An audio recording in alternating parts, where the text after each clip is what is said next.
Good afternoon mga ka-faith. Welcome back to my channel. Ayan, hapon na naman, kaya mag-prepare na naman tayo ng ating lulutuin. Ngayon po ay magluluto po tayo ng igado na ipapakain natin sa aking mga amo. So, ayan, habang hinihiwa ko po ang patatas, sa mga hindi pa nakasubscribe, please subscribe to my YouTube channel, Ka-Faith Official. Like, subscribe, bell on para updated po kayo sa mga bagong videos na i-upload ko. Ayan, ihihiwain lang po natin ang patatas at carrots sa strip na maninipis mga ka-faith, para sa ganun ay madali lang po itong maluto.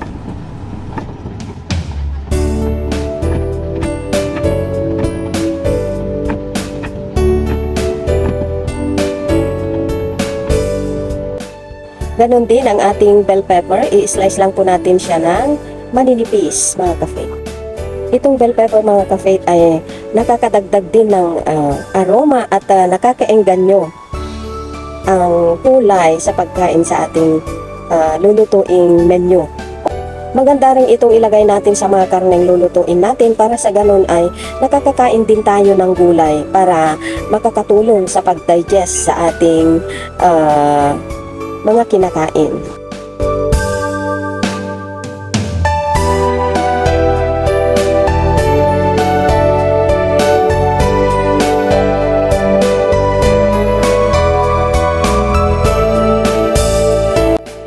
Ayan, na-fry ko na siya mga ka-faith. Hindi ko na po naipakita sa inyo dahil busy po tayo.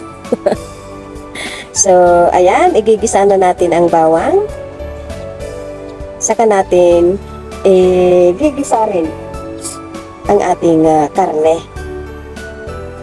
Ayan, yung karne. Yung karne po ay minarinate ko na po siya ng light sauce, black pepper, soy sauce, at meron din siyang bay leaves, mga ka-faith. So, ayan, bawang na lang ang iginisa ko, then nilagay ko na yung karne. Ayan, madali lang po magluto nitong igado. Masarap po itong menyong ito. Ang menyong ito ay lagi nating nakikita sa lamesa kapag may handaan. O, diba? Kapag may birthday, lalong-lalo na sa kasalan, binyag, ganon. So, madali lang po, pero marami pong nagsasabi na hindi nila alam magluto ng igado. Hello? Manood kayo sa YouTube. Dito kayo matututo mga ka-faith. Ayan. Panoorin nyo lang po ito. Madali lang pong magluto ng napakasarap na igado. Alam nyo ba na ang igado ay puro lean meat. Wala pong taba. Ang taba lang na nandyan, yung mga nasa may mga laman-laman. Kung may mga taba man, mga ka-faith, kunti lang po. Ayan, kaya gustong-gusto nilang niluluto ito dahil marami pong may gusto nito, at saka nakakakain po ang lahat dahil kunti lang po ang taba. Kahit yung mga may hypertension, pwede silang kumain dahil lean meat po yan. Kunti lang po ang taba mga ka-faith. Hindi kagaya nung talagang taba, nung ano ba to? Yung afritada. Ayan, next time magluluto din tayo ng afritada at ipapakita ko rin sa inyo kung paano magluto ng afritada. Nakapagluto na po ako minsan pero hindi ko po na i-video, kaya gagawa rin ako ng video mga ka-faith dahil nagustuhan nila yung niluto ko, kasi binaon ko yon sa church nung holiday namin, nung Sunday lang po yun. So, nagustuhan nila at sabi nung isa kong kaibigan doon, naturuan ko daw siyang magluto ng afritada kasi nasarapan daw siya. So, sabi ko, sige, gumawa ako ng video sa pagluluto ng afritada. Madali lang naman mga ka-faith dahil imamarinate mo lang po yung karne with taba na yon.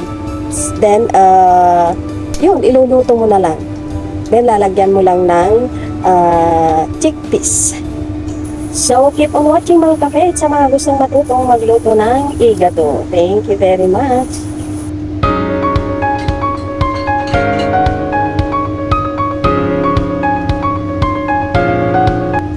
Ayan, kung hindi po tayo satisfied sa kulay ng ating igado, pwede po natin dagdagan siya ng dark soy sauce para sa ganun ay mas maganda po yung kulay mga ka-faith.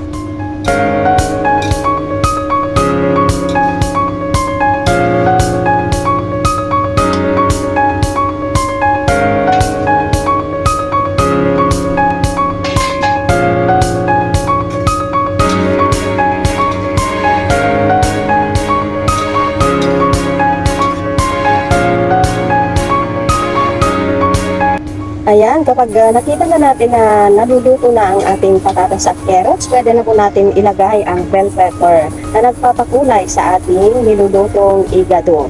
Ayan, saglit lang po ang luto nitong bell pepper kasi mas masarap kapag hindi masyadong luto or half cook lang mga ka-faith. O, di ba? Ang gandang tignan, nakakaenggan nyo sa pagkain ang pulang-pulang bell pepper.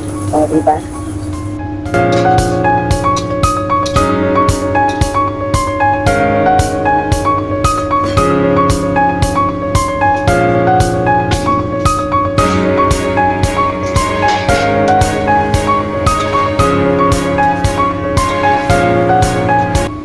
Ayan, tikman na rin natin mga kafe kung okay na ang lasa.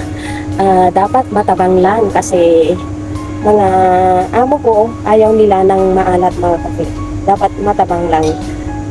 Ako na lang ang magdagdag kung natatabangan ako sa pagkain na niluluto ko. Talagang matabang ang templa ng mga amo ko mga kafe. Ayaw nila yung maalat. So, ayan. Siyempre, yung igado, dapat meron din siyang suka para umasim-asim. At saka, kapag may suka ang niluluto natin, hindi po madaling mapanis.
Yan, luto na po ang ating nilulutong igado. Ang last na ilalagay natin, lagyan po natin siya ng cornstarch para sa ganun ay lumapot ang kanyang sauce mga ka-faith.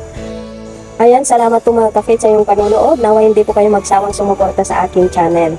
Ayan, lagi po tayong manalangin at magpasalamat sa Diyos sa mga biyayang patuloy niyang ipinagkakaloob sa bawat isa sa atin. Ingat-ingat po. I love you all. God bless. Ingat po. At ngayon ay gagawa po tayo ng atsara mga ka-faith. Ito po yung masarap na panghimagas or appetizer. Ayan, may natira akong papaya dyan. Kaya naisip ko na gawin ko na lang atsara para sa ganun ay may pang-appetizer po ako. O kaya pwede rin itong kainin kapag inaantok ka dahil ito'y pampagising. Kasi may suka po ito ang atsara. So, ayan, keep on watching mga ka-faith. Madali lang pong gumawa ng atsara mga ka-faith. Ayan, yung hilaw na papaya, gagadgarin mo lang siya. Tapos, pipigain mo para sa ganun ay matanggal yung juice ng papaya. Saka natin lagyan ng mga ingredients mga ka-faith.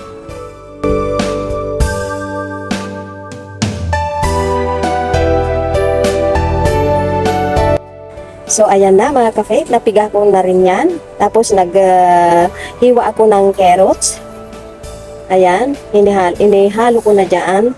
So, Ngayon ay ilalagay na natin dito sa ating malaking bowl. Ayan, ginaganyan ko siya mga ka-faith kasi nga piniga ko para sa ganun ay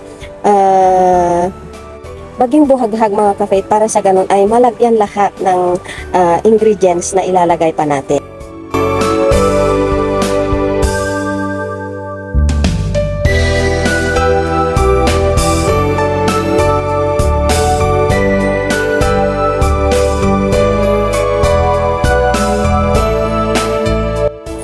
So, habang prepare ko mga ka-faith ang ating nagadgad na papaya, ayan, nag-boil na rin po ako ng suka. Nilagyan ko ng asin, asukal, black pepper. Ayan, pinakuluan ko lang siya.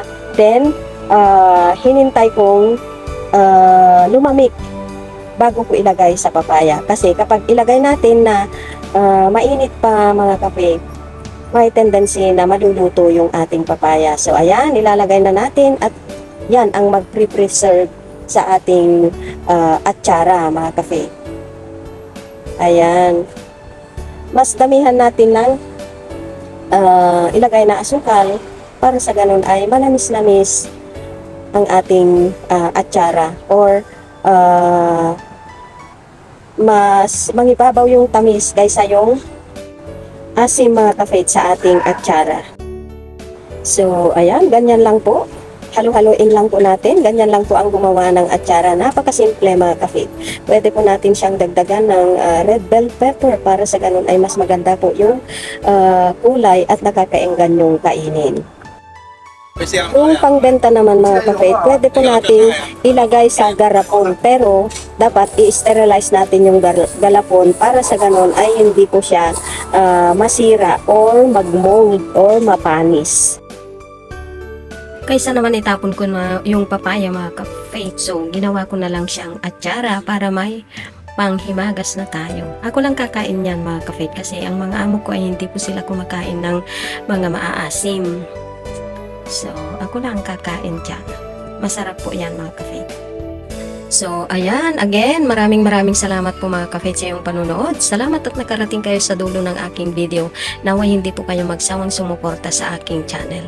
Lagi po kayong mag-iingat, kumain sa tamang oras, uminom ng maraming tubig dahil napakainit po ang panahon at huwag nating kalimutan pasalamatan ang Diyos sa mga biyayang patuloy niyang ipinagkakaloob sa bawat isa sa atin at ganun din na ilayo tayo sa anumang sakit at anumang kapahamakan.